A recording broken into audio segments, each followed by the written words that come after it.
London. The city. The stock exchange. Threadneedle Street. The financial arena of the great British people. And here the pinstriped bowler-hatted captains of industry who struggle at the helm of the economy to steer us away from the doldrums of depression and into the clear blue waters of prosperity. The competition is fierce, the jobs are few. And is there still room for one more at the top? Here they come. The young, the hopeful, the experienced, the ambitious, all determined to secure a future, to snatch away the glittering prizes. Is that success inside you? Can you say, in all honesty, I am the man for the job? Well, Mr. Davies, I think you're the man for the job. I imagine it would be hard to match your qualifications. Then I'll look forward to hearing from you. I think we can safely say between the two of us that the assistant marketing director's job is virtually yours. Fine. Thank you. Are there any more applicants, Miss Foster? Just one, but he hasn't turned up yet. Ah, this should be him now.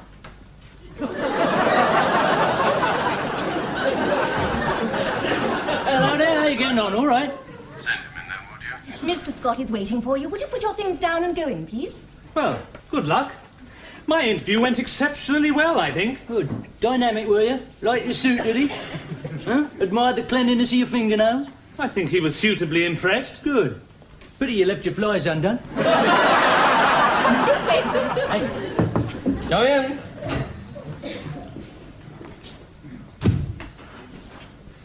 Please take a seat. thank you. Good morning.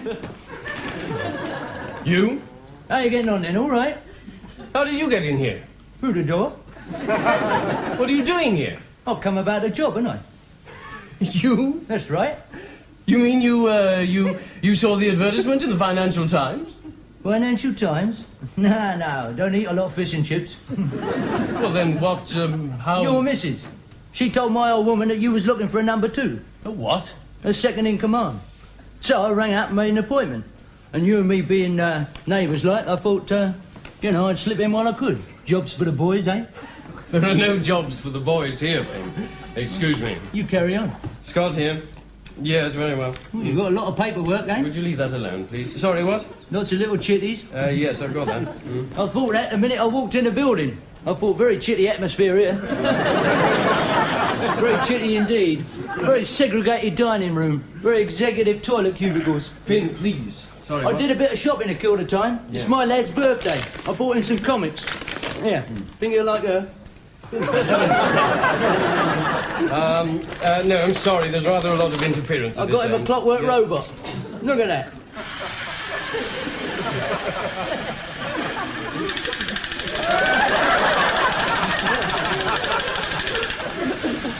It's good, isn't it, eh? What in heaven's name do you think... look, can I call you back?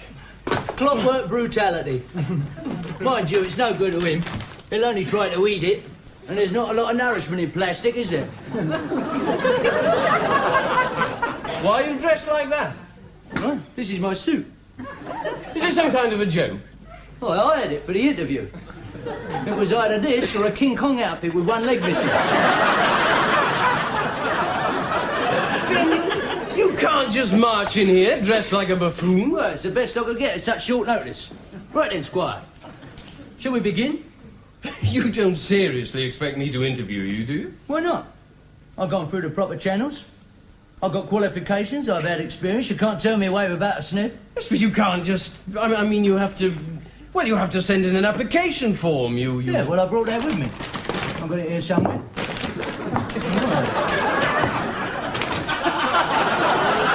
Finn, will you get this rubbish off my desk? I know, I've got it with me.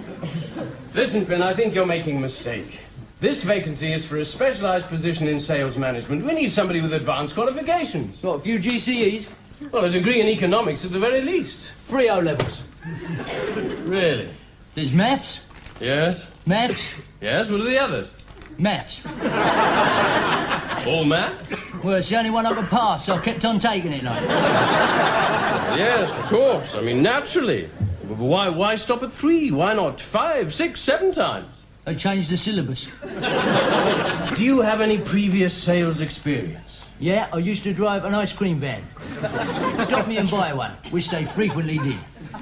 Finn. Yes, Roger. We distribute goods ranging from colour television sets to the contraceptive pill. I honestly don't think that can be marketed on the stop me and buy one principle. Nah, that's more buy me and stop one, isn't it? References. Yeah? I need references. I know a geezer who does bent MOTs. That doesn't surprise me at all. Look, what makes you think that you have anything at all of value to offer this firm? I need the money. I want to get out of wage packet and into the white-collar salaries. But you can't just walk into a job like this. I don't think you understand what I'm trying to get away from. I don't think you understand what it's like on that factory floor. I'll have you know that I have visited many factories. Oh, visited many factories, have you? With your little tin hat on, huh? Getting in the way. Excuse me, my man. And another car rolls down a production line with the engine in the back seat, the wheels on sideways, and some poor sod's leg hanging out the glove compartment. What I'm saying, Finn, is the factory conditions are very good these days. You know that as well as I do. Employees have the unions behind them. They're extremely well cared for. Subsidized canteens, sports facilities, restrooms. Some of them are better off there than in their own homes. They're practically looked after from the cradle to the grave. Free dental treatment, medical care. That's right. Keep them healthy, keep them working, service them regular, just like all the other bits of machinery. Essential industrial components, human beings, aren't they? With split pins at both ends, sealed-in units, and slightly unreliable gaskets. Fill them up with tea in the morning, top them up with chits in the afternoon. Just keep them ticking over. And when they wear out, you can always sling them on the scrap heap, get some more from the wholesalers. Huh? The labour exchange, unlimited. Suppliers of high-class factory fodder. Huh? Working mothers for all occasions, able-bodied men of speciality. Or you could buy yourself a special discount school leaver and win a grant from the government. Eh? I don't see what you have to complain about.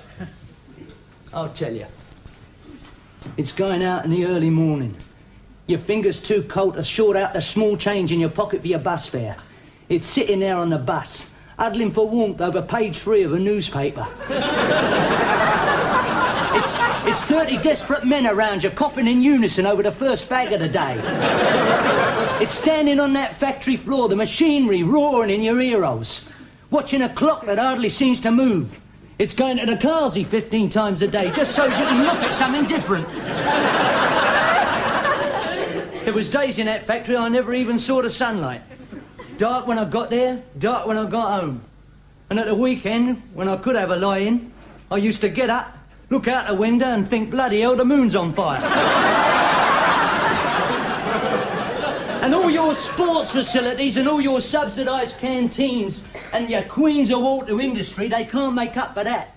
There's no compensation for the light you've never seen and the warmth you've never felt. Nothing. Sounds horrific. How long were you there? About 2 weeks. I'm not listening to any more of this. If you think that working in an office is any easier than working in a factory, you're labouring under an illusion. I'd rather labour under an illusion than a corrugated roof. I sometimes start here at 7:30 in the morning. I'm frequently here till 6 or 7 at night. Well, I wasn't to know that, was I? It's not easy. It's not easy. There's tremendous pressures in management, enormous responsibilities. My family, my health, my leisure all take second place. And why? Why? You're knocking off the secretary. I don't have the time. I tell you, if her shorthand's a patch on her long legs, she'll have down what you've said before it's even slipped out. I believe that the only way to succeed is by hard work. Well, it's a novel idea, Roger, but I can't see it catching on. I'm sorry, Finn. Believe me. Believe me when I say I wish we had something to offer you, but my hands are tied. I'd better go then, eh? I'm sorry, it's nothing personal, believe me. No, I wouldn't fit in, eh? Well, to be frank, no. Modern-day selling is a highly sophisticated business. You're just not the right type. There's no need to make excuses, Roger. Even men with considerable experience are finding things difficult in today's economic climate. It's an ongoing situation. It's just not a viable proposition. At this particular point in time. It's really a whole new ballgame now. Every man for himself. All pulling together. As a team. I'm glad you understand. I just don't know what I'm going to tell the missus, that's all. She set her heart on joining the middle classes. She'd even taken out a subscription to the Reader's Digest and everything. You're making this unnecessarily difficult. It's the little ones who suffer. They forget about the children. Be a sad birthday for my lad. 4 years old and only 2 candles. He'll think he's backward. Oh, this is absurd. Finn, you don't begin to appreciate the skills required to sell things. Well, it can't be that difficult. You're doing it. Right. Very well, all right. Show me then. Just show me how easy you think it is. Show me how fluently you would deal with the ordinary customer at his own front door. What, full frontal encounter, like? That's it. Let's say that I'm at home here and you've called to sell, let me see, central heating. Yes, central heating. Right. You knock on the door here. Good evening. That's a good start. Come on, knock, knock. Well, good evening. Go on. Knock, knock. Good evening. Yes, what is it? Good evening. Yes? It's bloody cold, isn't it? How about a load of central heating then, huh? Not today. Well, hang on. Yeah, give us a chance. Did you see that? Didn't give you a chance. Ah, there, you see, not so easy, is it, eh? Might not have been that clever, but... You're appalling. Now, change places and I'll try to give you an idea. Hey. Come on, when you're ready. Mr. Scott, shall I be Mr. Finn's wife? No, that's not necessary. That's a good idea. Add a touch of authenticity, all right? Isn't this interesting, Mr. Scott?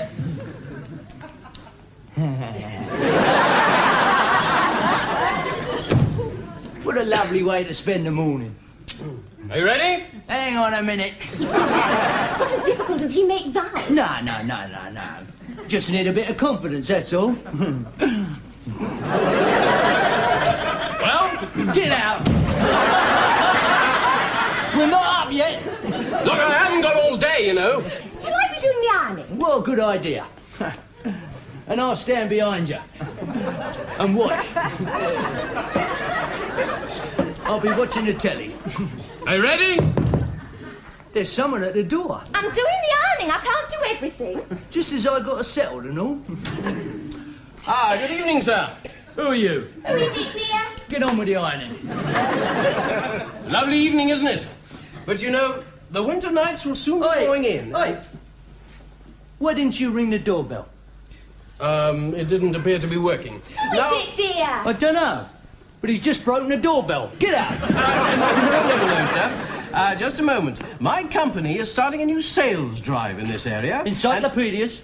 No, I don't want no encyclopedias. You can't burn them. No. This is a smokeless zone. Get out. My God, what have you done? I'm sorry, Rog. No, sit down there, son. I got carried away. Keep away from me, Finn. Just keep away from me. I've had just about as much from you as I can take. You've blighted my life from the moment I first met you. You're like some sort of human Dutch elm disease. First you infect me with your phantom pregnancy, then you wreck my house moving, now you practically break my leg. I mean, you ought to carry a government health warning. Well, before you do me any more damage, Finn, take your pile of pornography and your souvenirs from Toyland and your filthy carrier bag and get out of my office! Well, you want to be on your own for a while, do you? Yes, I do. Well, you'll let me know about the job then, eh? Oh, I can tell you here and now, Finn. I wouldn't employ you if you had enough qualifications to fill a wheelbarrow. And that's your final word, is it? It is. Well, in that case, Yes? get stuffed.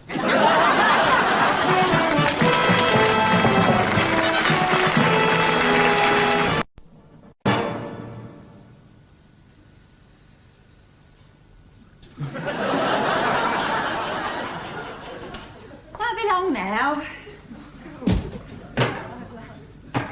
Oh, David, whatever are you doing there? Watching the telly. It's not on. Don't make a lot of difference, do it? Oh, don't sit there like that. That's not like you. Here, look, have your can of beer. I was saving that for the weekend. Oh, dear. Well, there's plenty more jobs. You'll get something. I've failed, I have. I've tasted the dregs. I've let you all down. Oh, now, don't say that. You haven't. We'll manage. It's not the end of the world.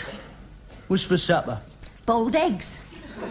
Boiled eggs? One each? When I come in, the kids was outside, lined up by the gate.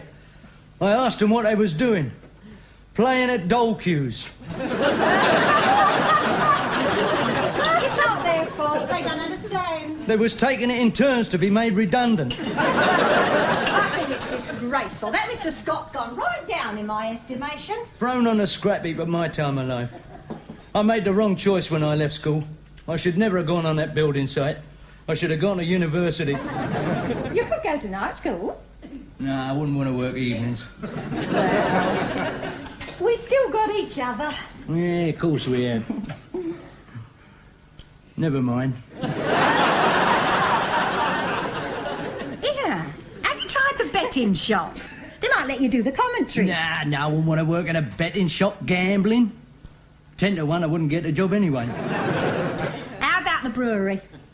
It's not a bad idea. Yeah, I might pop down a pub later. Make a few inquiries, eh? I haven't got any money, have I? Oh, well, take the milk money. We'll pay him next week. I used the milk money to hire me suit. Well, take the gas money then. I used that for the electric. Why? What happened to the electric money? I used that for the milk. Have we got any money then? Well, there's the beer money. Oh, well, you go and have a drink with the beer money. I was hoping to use that for the pool's money.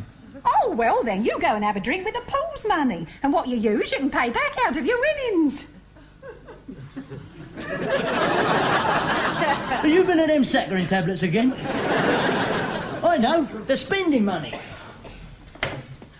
I'm ever so sorry, David. What have you done with the spending money? I spent it. It's no wonder we never save nothing. Here, if that's the insurance man, we'll have to pay him out the insurance money. It can't be helped.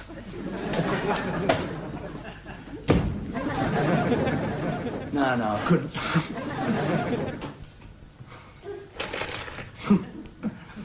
Yes, I could. It's him from next door. Hey, Hello there, Finn. had a hard day kicking people out the office, have you? I'm sorry? Getting people's hopes up, leading them up the garden path?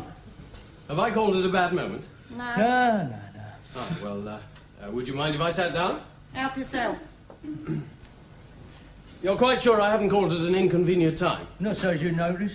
Oh, well, that's fine then. Would you like a cup of tea, Mr. Scott? Oh, thank you. We haven't got any milk. A dash of lemon would do fine. We've only got a banana. Well, as it comes, I really don't mind. And it's no use expecting any biscuits. Have I upset your wife, Finn? Upset her? You upset her? Why should you upset her? Why should she take any notice of you? What makes you think you've upset her? I don't know. What's the matter? You've upset her. Look, if it's about the job, you couldn't really expect me to offer you that. Be realistic. It wasn't your sort of thing at all. Wasn't it? And as for turning up in that outfit, well, at least it brightened up the day. Do you know what the commissionaire said to me as I was leaving the office?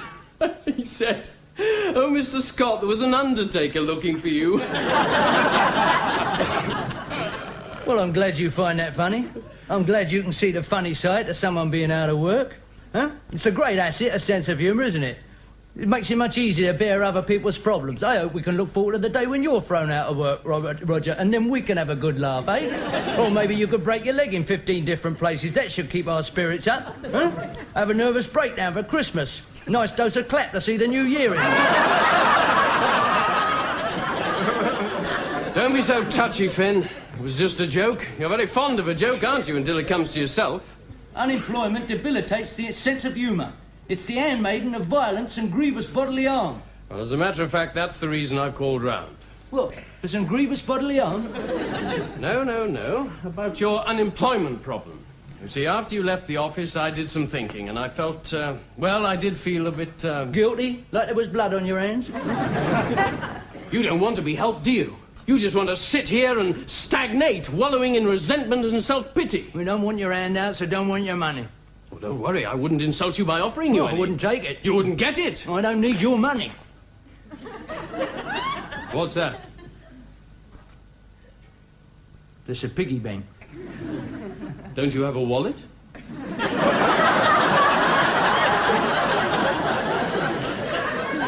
Never you mind, son. Oh, it's your son's birthday today, isn't it? Never mind that, neither. We bought him this, Amanda and I, and a car. I don't want nothing. Finn, it's not for you.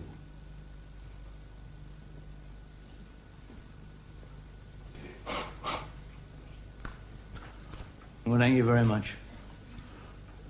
I'll see he gets it. I'm sorry about what you did in your flower pot.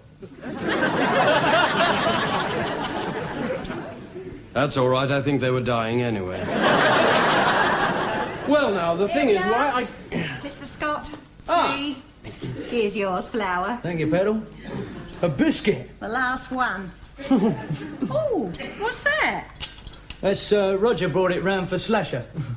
For his birthday. Oh. Give Mr. Scott your biscuit, David. No, really. No, go on, Roger. Go on, please. You're done. Go on. Thank you. Sit down, son. Well, now, the thing is this. After you left the office, I had a few thoughts, and I went round to the personnel department to see if they had anything more in your line, and, well, they'd like to see you tomorrow. No. I don't know what it will be, but, well, there you are. Oh, Mr. Scott. Oh, right. Would you like some milk in your tea, Roger? I thought you didn't have any. Well, the baby left some in his bottle. I'm sure he won't mind.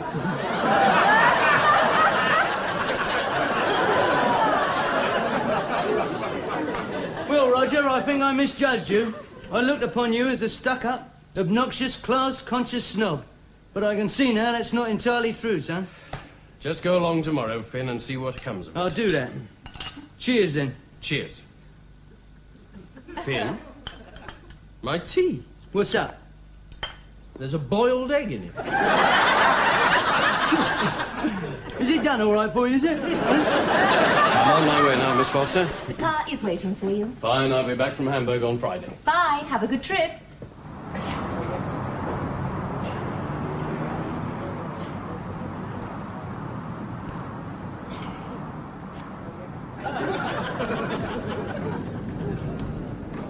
Hello there. How you getting on? All right? Finn, they took me on as a driver. Can I take your executive portmanteau, sir? No, thank you. How'd you like it, then? Finn, you can't do that to a company car. Why not? Brighten up your image, won't it? It's a company car. Why not, Finn? No, not in the back, in the front. More friendly, innit?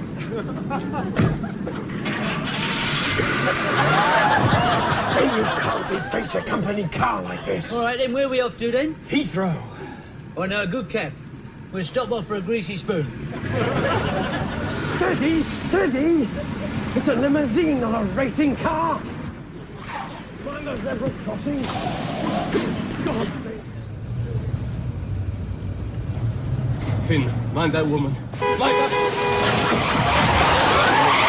It's all right, I'll get her on the way back. Where's my seatbelt? What do you want that for? Finn, there's something moving in the back. No, that'll be my eldest.